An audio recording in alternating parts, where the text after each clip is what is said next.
You found it. Your home for the best content on your favorite team, the Fighting Tigers of LSU. Do us a favor. Subscribe to the channel. Leave your comments below. And be sure to smash that like button.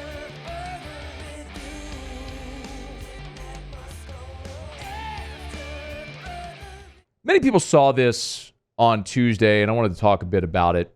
There was a report from Pete Nakos over at On3 that Michigan is making a late push for LSU quarterback commitment, Bryce Underwood. And I don't think this is any great surprise that Michigan would not give up and would fight right to the finish line.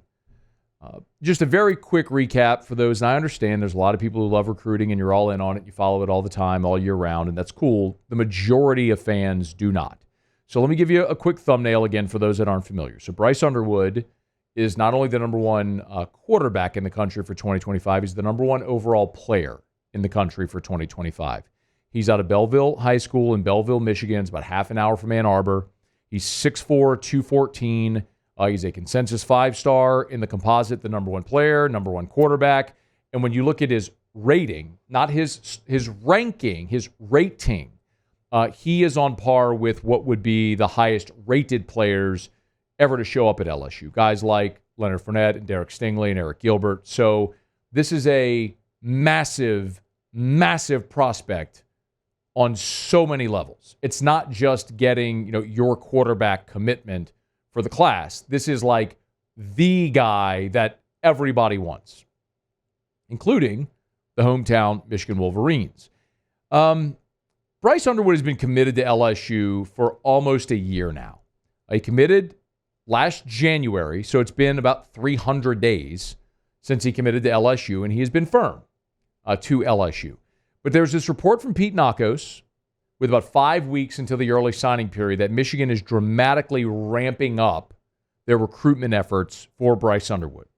They note that head coach Sharon Moore has increased the dialogue with Underwood's camp, and as a matter of fact, the Michigan On3 site is reporting that Dave Portnoy, the Barstool founder, has had meetings now with the Michigan NIL folks and the coaching staff.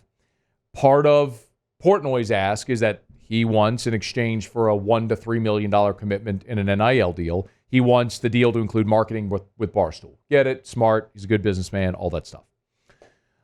So all that makes a lot of sense.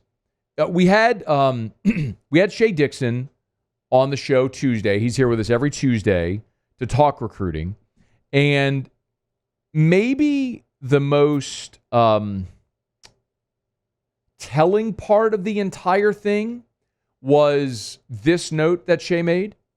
Bryce has not visited Michigan's campus in a recruiting capacity to sit down with Sharon Moore and the staff since he was the head coach. His last visit there was July in 2023 when Harbaugh was the head coach. And then he did take in the Ohio State game a year ago, went with some Belleville teammates, and they all had to leave at halftime, bus back over to Belleville, which is 30 minutes away. So in the span of a year and a half, he's not even sat down with the new staff that's 30 minutes away from him, let alone made visits and official visits and be there for every, anything like that. So there's been no real change in interest. That's pretty telling. If Bryce Underwood has never been on campus since Sharon Moore's been there, hasn't visited in more than a year, this 5 weeks between now and the early signing period, there's a lot of ground to make up in a short amount of time. The NIL piece of it is what's kind of getting everybody's attention, because what On3 is reporting is that Bryce Underwood is going to get a reported $5 million over 3 to 4 years wherever he goes, which would include LSU, meaning LSU has ponied up a very handsome NIL offer for Bryce Underwood. Here was Shea on the Michigan NIL situation. I trust Nakos' reporting. And I also, if you were to have me guess, I would have guessed something in that range. I mean, that's not Nico money when Tennessee went insane. We're also moving into revenue share, more than more than likely. So how is it all broken down? But it doesn't surprise me. It's believable. And I think that, look, Michigan is trying to ramp up their NIL efforts, which they've been Michigan was in a bad spot, and even they were reporting that. So I think only recently have they started to kind of get a little bit of backing as Sharon Moore and them go through a season. What are they, 500? Where it's kind of like, hey, guys, we need some more NIL backing here if we want to get guys. And they've landed a few.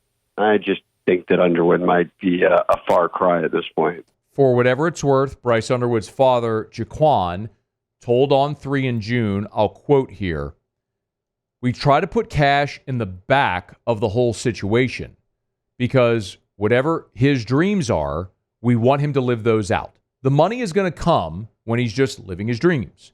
I don't want to get it twisted. Money is a huge deal.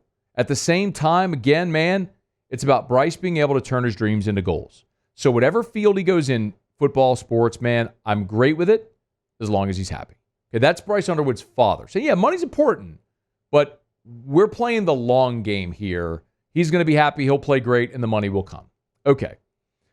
And that maps to everything that we've heard all the way through the process. From the Michigan side, I think all you're hoping for right now, and I don't know that this is possible, but from the Michigan side, I think all you're hoping for is to get Bryce Underwood to delay his decision. But look, if Bryce Underwood is going to be an early enrollee and be on somebody's campus in January, then he's got to be a December signee, right? He can't go sign in February.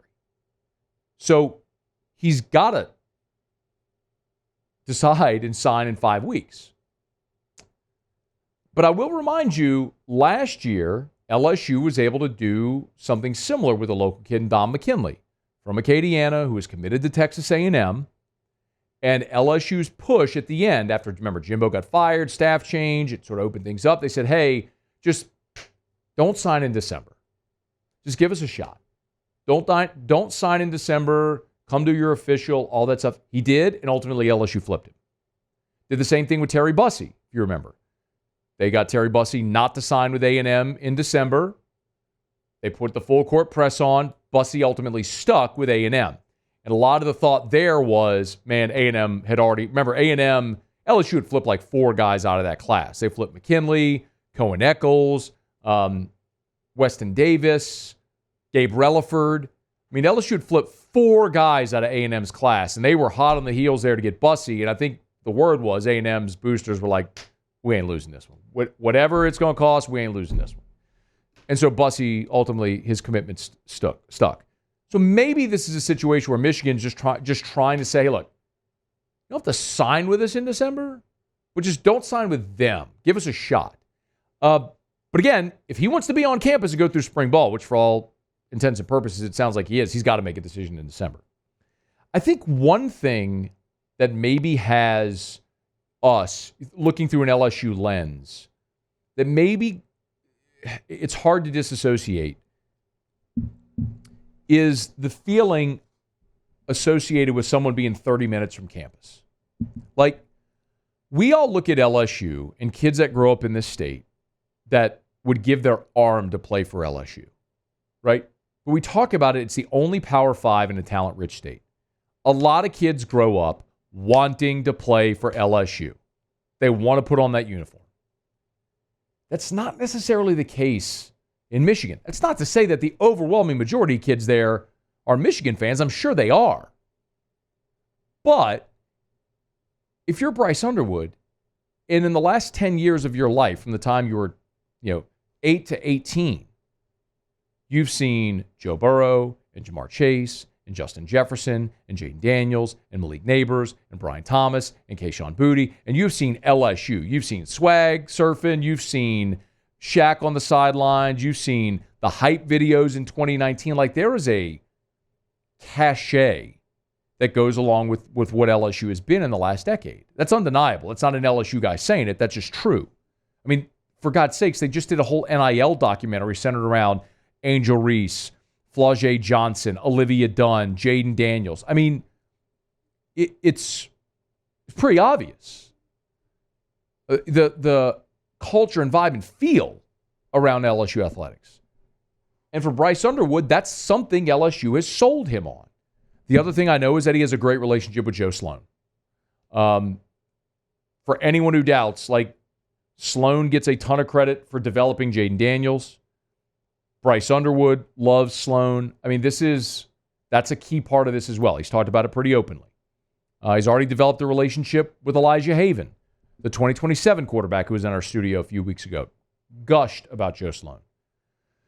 So I look at it, and I understand why, if you're an LSU fan, you get a little uneasy because the home state school, Michigan, that won the national championship a year ago, that has a large following, great history, tradition, tons of money, why it might be a little uneasy, that they might be able to convince him to stay home.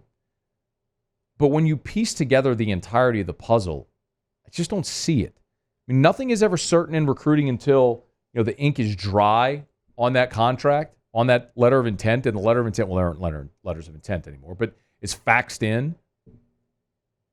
But boy, this feels like a really steep hill Michigan's trying to climb. And the last thing Shea told us was, this push that Michigan is making right now for Underwood might just be that staff trying to save face. I think right now you're hearing the Michigan side say, hey, look, we're matching in this NIL push. We're doing this and that. And how I read it, Matt, is Sharon Moore, first-year head coach in a year where Michigan is struggling, and certainly a quarterback, and the best quarterback in the past few classes, lives 30 minutes down the road. You have to at least at some point kind of say, hey, look, we tried. We haven't seen anything from Bryce's side to indicate that he is leaning elsewhere, but certainly you would expect that Michigan, and they have been all along, trying to get in this, whether it's through NIL or just relationships. But so far, it's been no real change to me. We got about 5 weeks to go before the early signing period. Tigers look firmly in control. Can they hang on, get it across the finish line? We'll be following. Hey, thanks so much for watching. Please leave your comments. I love to interact. And be sure to hit the red subscribe button below.